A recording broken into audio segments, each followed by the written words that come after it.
মই এটা বিশেষ টাৰ্গেট লৈ ভিডিও বনাই আছো আৰু বিশেষ এটা ভাল খবৰ আছে যিসকল ছাত্ৰ ছাত্ৰীয়ে জিএনএম বা এএনএম কোৰ্সটো পঢ়িব বিচাৰি আছে 2023 বৰ্ষত এটো প্ৰাইভেটে হওক বা চৰকাৰীয়ে হওক দুটা বিষয়তে এটা বহুত এটা ডাঙৰ আছে খবৰ আছে আৰু বহুত এটা ডাঙৰ ভাল খবৰ আছে লগতে কিছু পৰিমাণে বেয়া খবৰো আছে তো প্ৰথমতে মই আলোচনা কৰিম মোৰ বিশেষ এটা টাৰ্গেট মই যে ভিডিও বনাই আছো সাবস্ক্ৰাইবাৰৰ কাৰণে নহয় ভিউছৰ কাৰণে নহয় বিশেষ এটা টাৰ্গেট লৈ ভিডিওটো বনাই আছো আৰু এই টাৰ্গেটটো আপোনালোকে যদি সহাৰি দিয়ে নিশ্চয় মই সফল হ'ব পাৰিম আৰু সকলো যাতে সহাৰি দিয়ে এইখিনি কামনা কৰিলো তো বলক এতিয়া ভিডিওটো আৰম্ভ কৰো আৰু আপোনালোকৰ বাবে কি ভাল খবৰ আছে সেইটো নিশ্চয় জানিব পাৰিব হেল্ল' গাইজ কি খবৰ আপোনালোকৰ আশা কৰো সকলোৱে ভালে আছে মই নতুন এটা ভিডিওত আপোনালোকক সকলোকে স্বাগতম জনাইছো আৰু যিসকলে নতুন আহিছে সকলোৱে চেনেলটো সাবস্ক্ৰাইব কৰক আৰু যিমানখিনি কোৱেশ্চন আনসাৰ আছে মই দিবলৈ চেষ্টা কৰিম আমাৰ হোৱাটছএপ গ্ৰুপ আছে আপোনালোকৰ জিএনএম নাৰ্ছিঙৰ কাৰণে বা এএনএম নাৰ্ছিঙৰ কাৰণে তো ডেসক্ৰিপচনত পিন আপ কৰি দিছো মই বা আপোনালোকৰ কমেন্ট বক্সতো পিন আপ কৰি দিছো আপোনালোকে জয়েন হ'ব পাৰে তো মোৰ প্ৰথমতে ভাল খবৰটো দিম নে মোৰ টাৰ্গেটটো কম হেতু ভাবিব পৰা নাই তো প্ৰথমতে ভাল খবৰটো দিয়া ভাল নহব প্ৰথমতে মই টাৰ্গেটটো কও চাওক মোৰ টাৰ্গেটটো এনেকুৱা ধৰণৰ মই যিমানখিনি জানো যিমানখিনি মই সাৰ্চ কৰিছো যিমানখিনি মই ৰিসাৰ্চ কৰিছো জিএনএম এই জিএনএমটো পঢ়িবৰ সকলোৰে মন যায় 99% ছাত্ৰ ছাত্ৰী পঢ়িব মন যায় বিশেষকৈ ছাত্ৰীসকলৰ আৰু বিশেষকৈ যিসকলৰ ঘৰত কষ্ট থাকে দুখ থাকে যে আমাক এটা জব লাগে সেইসকলৰ কাৰণে জিএনএমটো বহুত গুৰুত্বপূৰ্ণ বুলি ভাবে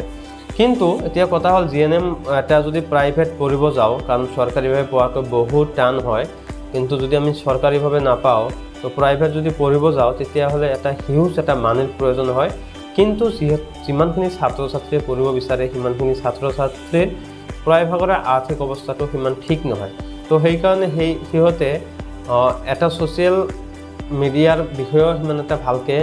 কিছুমানে নাজানে জিএনএম কোৰ্সটো কিছুমানে এনেকুৱা হয় যে মই এক্সাম দিম কিন্তু এক্সামৰ ডেট পাৰ হৈ যায় কিন্তু ক'ব নোৱাৰে কিছুমানে কি হয় ফৰ্ম ফিল আপ কৰিব নোৱাৰে কিছুমানে একো বুজি নোপোৱাৰ কাৰণে জিএনএমটো দিব নোৱাৰে আৰু বিশেষকৈ সিহঁতে তৈয়াৰ হ'ব নোৱাৰে কেনেকৈ পঢ়িলে কেনেকৈ পাছ কৰিলে কেনেকৈ কোড কেনেকৈ আমি শ্ৰীমন্ত শংকৰদেৱ ইউনিভাৰ্চিটিৰ আণ্ডাৰত যিবিলাক এক্সাম হয় অসমত মই অসমৰ কথাটো কৈছোঁ এই এক্সামত পাছ কৰি আমি চৰকাৰীভাৱে জিএনএমটো একেবাৰে ফ্ৰীত পঢ়িব পাৰোঁ তো মোৰ টাৰ্গেটটো কি মোৰ টাৰ্গেটটো হ'ল এই যিমানখিনি ছাত্ৰ ছাত্ৰীয়ে প্ৰাইভেটত পঢ়িবলৈ সক্ষম নহয় আৰ্থিকভাৱে দুৰ্বল সেই ছাত্ৰ ছাত্ৰীসকলক মই এটা ভাল এটা দিশ দেখুওৱা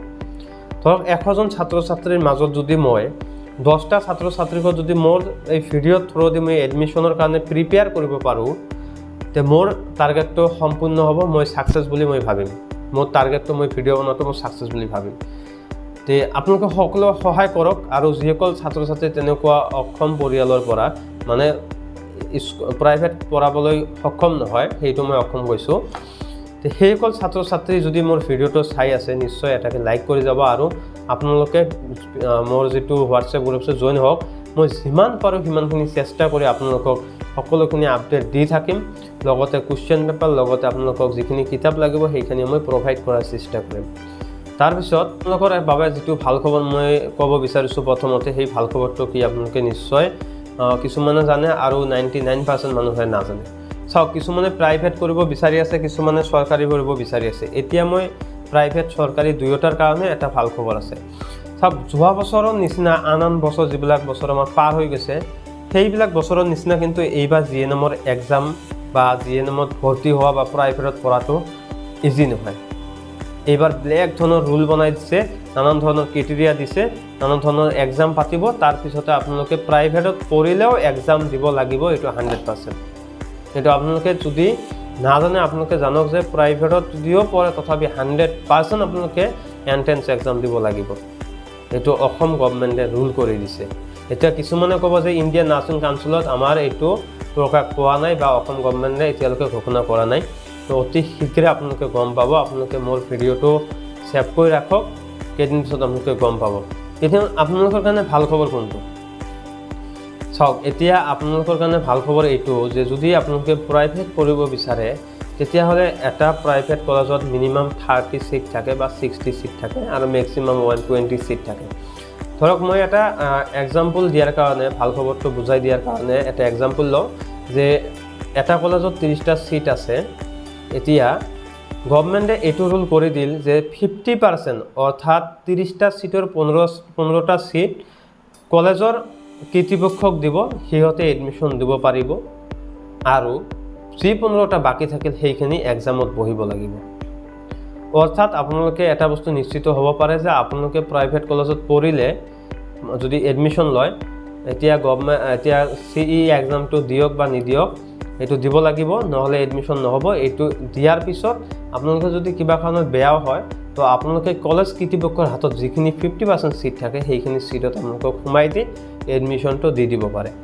আৰু কোনোবাই যদি বিচাৰি আছে যে গোৱালপাৰাত এখন কলেজ লাগে বা এখন তেনেকুৱা ভাল কলেজ লাগে তো যিটো ডিছক্ৰিপশ্যনত নম্বৰ আছে তলত নম্বৰ আছে সেইটো কণ্টেক্ট কৰিব পাৰে। আৰু এইটো আমাৰ গোৱালপাৰাৰ ইছলামিক গ্ৰুপ অফ ইনষ্টিটিউশ্যনৰ নম্বৰ আৰু এইটো অসম গভৰ্নমেণ্টৰ পৰা এপ্লিফাইড আৰু INCৰ পৰা এপ্ৰুভ কৰা এখন কলেজ। তো এতিয়া কথা হ'ল মই কেনেকৈ আপোনালোকক প্ৰভাইড কৰিম। আৰু বহুতে কমেণ্ট কৰি আছে যে দাদা এক্সাম কেতিয়া হ'ব, এক্সাম কেতিয়া হ'ব, এক্সাম কেতিয়া হ'ব। চাওক এতিয়া মই এক্সামৰ ডেটটো ফৰ্ম ফিল আপৰ ডেটটো মই একজেক্টলি ক'ব নোৱাৰিম,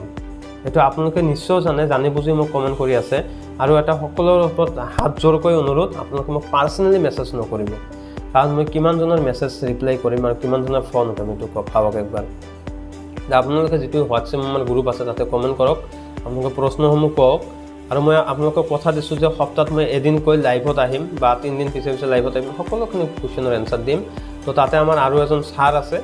সেই ছাৰজনে আপোনালোকৰ কিবা প্ৰব্লেম যদি আছে, কিবা কুৱেশ্যন আছে আপোনালোকে নিশ্চয় জনাই দিব। আৰু আপোনালোকৰ যিটো এক্সাম এইটো টেণ্টেটিভ আপোনাৰ আগষ্ট মাহত হ'ব, এইটো 90% সম্ভাৱনা আছে। আৰু যিটো ফৰ্ম ফিল আপৰ ডেট সেইটো শংকৰদেৱ ইউনিভাৰ্চিটিৰ ক্ষেত্ৰত মই কৈছোঁ দেই, যিটো শ্ৰীমন্ত শংকৰদেৱ ইউনিভাৰ্চিটি আছে, শ্ৰীমন্ত SSHUS বুলি আছে, Srimanta Sankardev university health and science আছে, সেইটোৰ পৰা এতিয়ালৈকে কোনো ধৰণৰ 23 বৰ্ষৰ ফৰ্ম ফিল আপৰ কাৰণে কোনো নটিচ দিয়া নাই। যেতিয়া নটিচ দিব মই আগতে সকলোৰে আগত মই ভিডিঅ' বনাই দিম, আপোনালোকে পাব, লিংকো দিম, আপোনালোকে ফৰ্ম ফিল আপ কৰিব পাৰিব, ক'তো যাব নালাগে। আপোনালোকে বাষ্ট এতিয়া খালি পঢ়ি থাকক আৰু কোনবিলাক কিতাপ পঢ়িব সেইখিনি মই হোৱাটছএপত অলৰেডি দিছোঁ আৰু আপোনালোকে নিজে অলপ কালেক্ট কৰি পঢ়িব।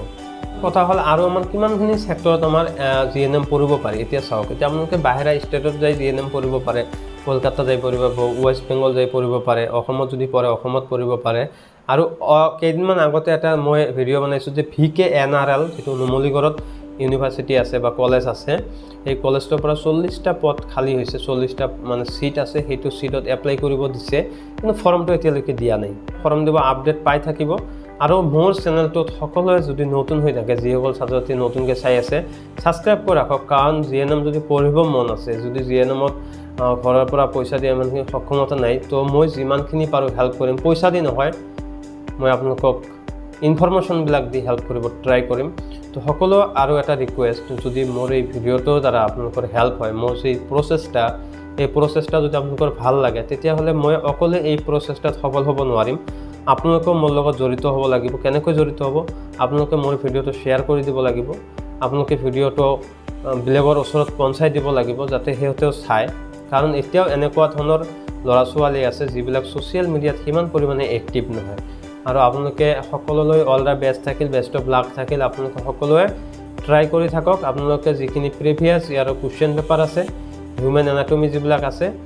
আপোনালোকে চিলেবাছো মই দি দিম, এইবিলাক অলপকৈ পঢ়ি থাকক, কাৰণ এইবিলাকৰ পৰা বহুত ধৰণৰ কুৱেশ্যন হয়। আৰু আপোনালোকে অতি সোনকালে ৰেডি হৈ থাকক, কাৰণ আহি আছে সন্মুখত GNM ANMৰ এণ্ট্ৰেন্স এক্সাম, যিটো নাম হ'ল CEE কমন এণ্ট্ৰেন্স এক্সাম, আৰু এটা GNMEE অৰ্থাৎ GNM এণ্ট্ৰেন্স এক্সাম। চ' এইবিলাকৰ কাৰণে ৰেডি হৈ থাকক। আৰু মোৰ এই নতুন আপডেটসমূহ পাবলৈ চেনেলটো ছাবস্ক্ৰাইব কৰি থাকক। আৰু যিসকলে ভাবি আছে যে DPharm, DMLT, তাৰপিছত BSc নাৰ্ছিঙৰ আপডেটো লাগে, তো তথাপি এইটোত পাব। যিমানখিনি আপডেট আহিব মই সিমানখিনি আপডেট দিবলৈ ট্ৰাই কৰিম। ভিডিঅ'টো শেষ লৈ চোৱাৰ বাবে তো আশা ৰাখিলোঁ সকলোৱে এটাকৈ লাইক কৰি যাব। Thank you everyone, bye by.